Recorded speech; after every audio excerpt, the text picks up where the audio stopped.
All right. You know what? You're spinning a wheel.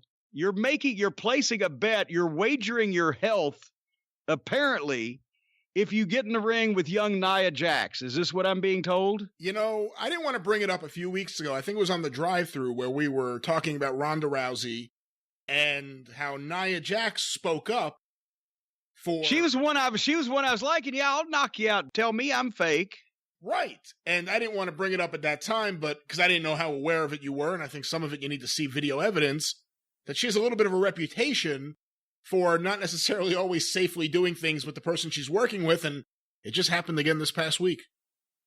Well, and I saw the clip, and I think also there was a time where she potatoed somebody. Was it Charlotte with a punch, or was it Becky Lynch? Becky Lynch with... We talked about this. This was a year or two ago, and I remember seeing that and going, okay, that was just kind of something that happened. It didn't look particularly reckless on the punch thrower's part, Nia Jax's, or, dumb on the part of Becky Lynch. It was just, they just connected. It didn't look preposterous. But who was this girl she buckle bombed? Kairi Sane. Holy fuck. And you can't even call that a buckle bomb. It wasn't. Well, no, it was. Well, the bottom buckle was, thankfully the floor was there to break her fall, as they say. Gravity is a harsh mistress. I don't really like that buckle bomb to begin with, and I talked to Sting about that last time I saw him. It was I guess at the Hall of Fame deal 3 years ago in 2017 is probably where I saw him last. Or maybe it's the thing, but right before that, we were in Oklahoma at that event. Anyway, I said, what in the world? He said he got buckle bombed by Seth Rollins, Tyler Black, and his head snapped back, which makes sense because you're going backwards and the buckles stop your back and your body, but if you do it right, your head is above the top turnbuckle. Therefore, your head still keeps going. And he said his fucking legs went numb and his arm went, it's just his shit as a stinger, no pun intended, the whole 9 yards. And that's with, he landed fairly like you're supposed to fucking land in that thing. He should have been taking it.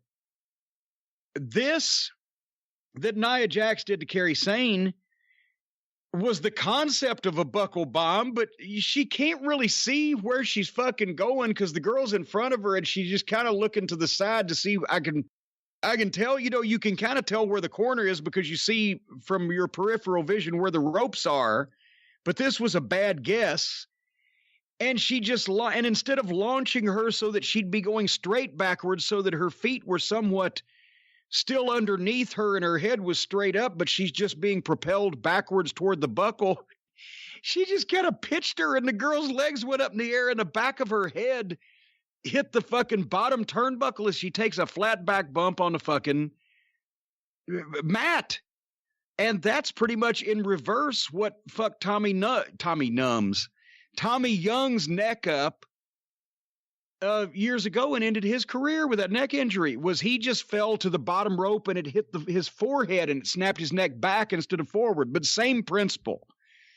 And if Kairi Sane had been any heavier, it would have been more dangerous because that's the only way that a lot of these smaller wrestlers, either the guys or the girls, can get by with some of this shit that they do, is that they just don't have enough weight to them when they land on their head or in some description to do the damage that it should do. But if a full-size fucking wrestler did that, it'd cripple them.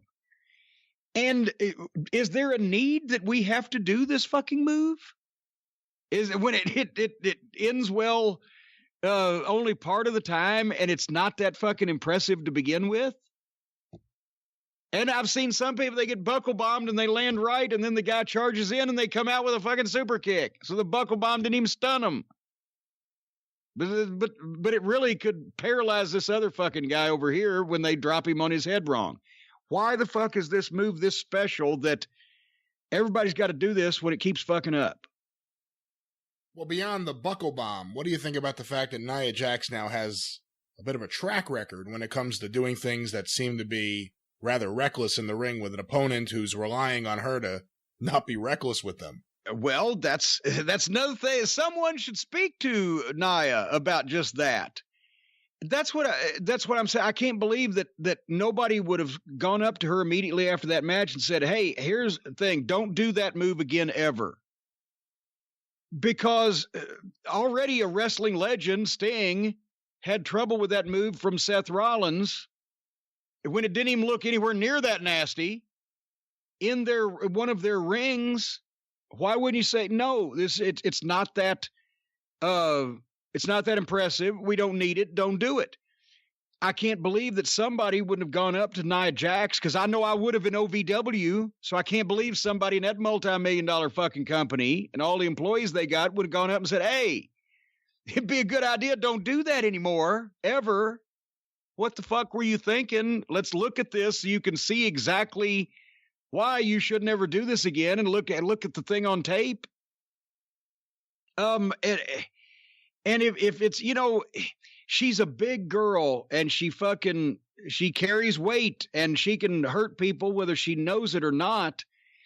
If it's been a couple of times over a period of 2 or 3 years, then that's the shit happens because she's a lot bigger than her opponents type of thing, unless it's something she's been told not to do and still she does it again and with the same result.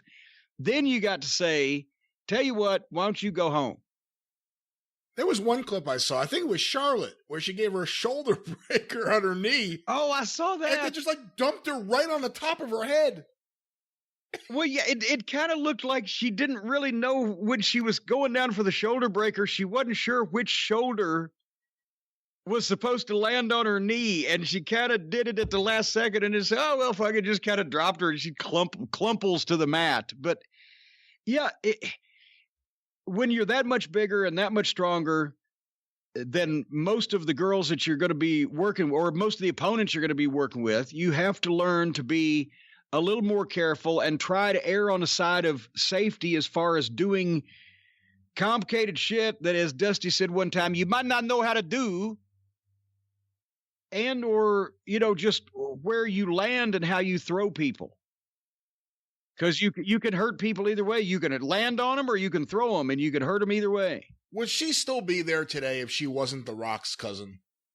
Well, I forgot she was The Rock's cousin, so now that makes more sense. But I can't answer that because I've seen 2 of her matches, so I don't really know. But if somebody if she was not sternly chastised after that buckle bomb, then something's up. Something's going on. You know what I'd like to see? I'd like to see Ronda Rousey come back and stop her. Oh, good Lord. And then somebody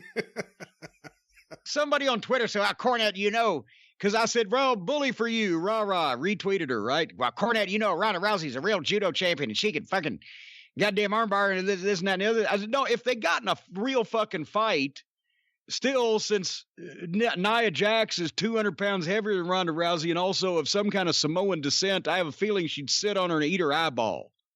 So that's the same thing. Are we talking, what are the rules of the competition? Yes, Ronda Rousey's going to stretch Nia Jax in any form of judo or probably any form of grappling. But if gouging eyes and just using your weight to smother a fucking bitch are goddamn legal, then I probably might bet on Nia Jax, especially since Ronda Rousey has not been shown to be very mentally tough for the number of times she takes her ball and goes home. And did you see everybody going, oh, Ronda Rousey worked you. Ronda Rousey worked you. It's all to get heel heat. I did see that, yeah. What did she or did she not, out of her own chicken lips, say the words fake fights? She did. Did she? Okay, did. then I don't care. Then that's where she lost me right there. If she said, well, these ungrateful fans, if that's what they mean by she's working to get a heel heat, fine. You still said fake fights, you silly bitch. So now you're just being a prick to get fucking heat on purpose instead of a real person that's getting heat because they're just a real asshole. And by the way, I don't know if my bookie will take this action, but I'd put money on Ronda against Nia Jax.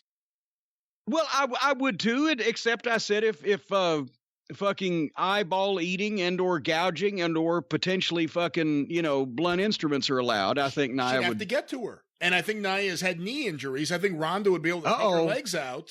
Okay, well, you didn't tell me about the bad knees. Now, look, if she gets her in a buckle bomb spot, it's over. Okay, yeah. Yeah. But I would go with Ronda. This is what has become a professional. Yeah.